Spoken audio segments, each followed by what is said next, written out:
The most dangerous lies you will ever believe are the ones you tell yourself. Now, I'm not talking about grand, elaborate fantasies. I'm talking about the small, everyday deceptions we whisper to ourselves to get through the day. But what if these seemingly harmless lies are the invisible architects of a life you never wanted? Hey everyone, and welcome back to the channel.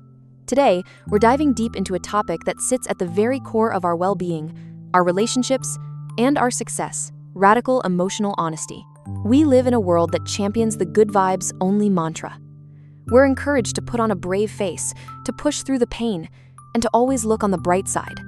But this relentless pressure for positivity can create a dangerous internal conflict. It teaches us that certain emotions, sadness, anger, jealousy, fear, are bad and should be hidden away. So, we become masters of self-deception. We lie to ourselves to avoid discomfort, to fit in, and to protect our own self-image.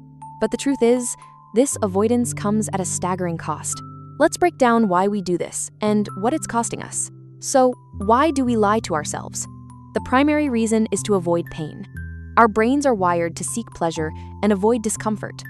When our actions clash with our beliefs, it creates a deeply uncomfortable feeling. In psychology, this is known as cognitive dissonance. It's the mental stress you feel when you hold two contradictory ideas at the same time. Think about it. You value your health, but you skip the gym for the third day in a row. Dissonance. You believe in honesty, but you tell a white lie to get out of a social event you're dreading. Dissonance. To resolve this uncomfortable feeling, the easiest path is often self-deception. Instead of changing our behavior, which is hard, we change the story we tell ourselves. Here's a classic, everyday example.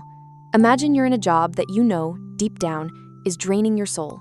It's unfulfilling, the environment is lackluster, and you dread Mondays. The honest feeling is, I am miserable and I need a change. But that truth is terrifying. It means uncertainty, risk, and hard work. So, cognitive dissonance kicks in, and the self-deception begins. You start telling yourself a different story. It's a stable job. The paycheck is reliable. It's not that bad. Lots of people have it worse. You start to rationalize your unhappiness away. You are actively lying to yourself to make your reality more bearable. This self-deception acts as a short-term painkiller. It numbs the immediate discomfort of your reality, but it doesn't fix the underlying problem. It just postpones the crisis. In the process, we often trade authentic happiness for a comfortable numbness, mistaking the absence of pain for the presence of joy. This leads us to our second point, the heavy price of all this self-deception, which is emotional suppression. When you constantly tell yourself, I'm fine, when you're not, you aren't actually fooling your nervous system. Those unfelt emotions don't just vanish. Think of it like trying to hold a beach ball underwater. It takes a constant, exhausting amount of energy to keep it submerged, and eventually, it's going to pop up, often with explosive and unexpected force. Studies have shown that chronically suppressing your emotions can lead to a host of issues, from increased stress and anxiety to physical health problems. When feelings are bottled up, they can manifest as chronic stress, which impacts everything from your heart to your immune system. Let's use a very relatable scenario. You've just gone through a painful breakup. Your friends ask how you're doing, and your automatic response is, I'm fine, I'm over it. You scroll through your ex's social media, telling yourself you're just curious, not heartbroken. You fill your schedule to be as busy as possible, avoiding any quiet moment where the sadness might creep in. You're actively suppressing your grief. But where does that grief go? It leaks out sideways. You might find yourself having a short temper with your colleagues. You might feel a constant low-grade anxiety you can't quite name. You might get unexplained headaches or feel perpetually exhausted. This is the emotional tax. Unfelt emotions don't die. They get buried alive and haunt you in other ways. By refusing to be honest about our pain, we don't avoid it. We just prolong it and allow it to poison other areas of our lives. So if lying to ourselves is so costly, what's the alternative? The answer is a concept psychologists refer to as authenticity. Living authentically means your actions align with your core values and feelings. It's about having the courage to acknowledge your true inner state without judgment. I want to reframe how you think about your emotions. Your feelings are not your enemies. They are your most honest messengers. They are data. Sadness tells you that you've experienced a loss. Anger tells you a boundary has been crossed. Anxiety tells you that you're facing a potential threat or uncertainty. Being emotionally honest doesn't mean you have to act on every single feeling. It simply means you have to acknowledge it. As psychologist Susan David puts it in her work on emotional agility, It's about facing your thoughts and emotions with curiosity and compassion, and then choosing how to act in a way that aligns with your values. Let's revisit the person who's unhappy at work. The emotionally honest approach isn't to impulsively quit with no plan. It's to first allow the feeling to exist. To say to yourself, without judgment, I feel deeply unfulfilled and trapped in this job. Once you've acknowledged that truth, you can get curious.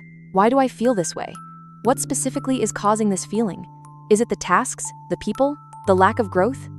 By treating your feelings as data, you move from a place of panicked reaction to empowered action. You can start making a plan. Maybe you update your resume. Maybe you explore online courses in a field you're passionate about. Maybe you start saving an escape fund. Emotional honesty gives you the raw, unfiltered data you need to make conscious, value-driven decisions about your life. It transforms you from a passenger being driven by subconscious fears into the driver of your own journey. This practice of self-honesty doesn't just change your relationship with yourself, it revolutionizes your relationships with others. Genuine connection is impossible without authenticity. If you aren't honest with yourself about what you feel and what you need, how can you possibly communicate that to someone else? Think about a friendship where one person is a chronic people pleaser. They always say yes to every plan, even when they're exhausted.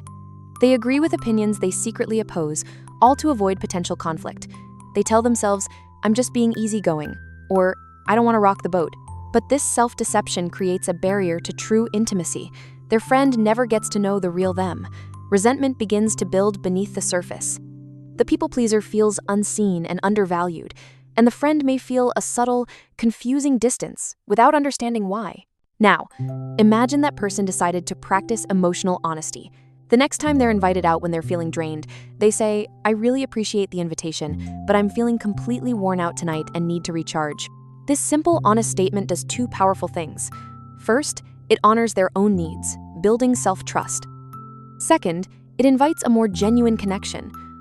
It gives their friend a chance to understand them better and to respond with empathy. True intimacy thrives on this kind of vulnerability. When you are true to yourself, you give others the chance to love the real you, not the carefully constructed representative you've sent in your place. The journey towards emotional honesty isn't about achieving a state of perfect, blissful truth. It's a messy, ongoing practice. It's the moment-to-moment choice to turn towards your inner world with courage and curiosity instead of turning away in fear. We lie to ourselves because we think it keeps us safe. We believe that ignoring the sadness, the anger, or the dissatisfaction will protect us. But it's a cage, not a fortress. It keeps us small, stuck, and living a life that is a pale imitation of what is truly possible. Being honest with yourself is the ultimate act of self-respect. It's the declaration that you are worthy of a life that is aligned with your deepest truths. It is the understanding that your feelings, all of them, have a right to exist. As the writer Ralph Waldo Emerson famously said, to be yourself in a world that is constantly trying to make you something else is the greatest accomplishment. This isn't just about feeling better.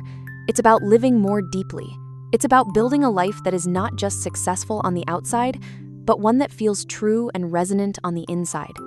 It is the path to becoming the author of your own story, not just a character in it. So, I want to leave you with a question. Is there a small lie you've been telling yourself? A feeling you've been pushing away? Let me know in the comments below. Sharing our experiences is a powerful way to feel less alone on this journey. And if this video resonated with you, please consider liking and subscribing for more insights into the psychology of everyday life. Thank you for watching. Be kind to yourselves and be honest.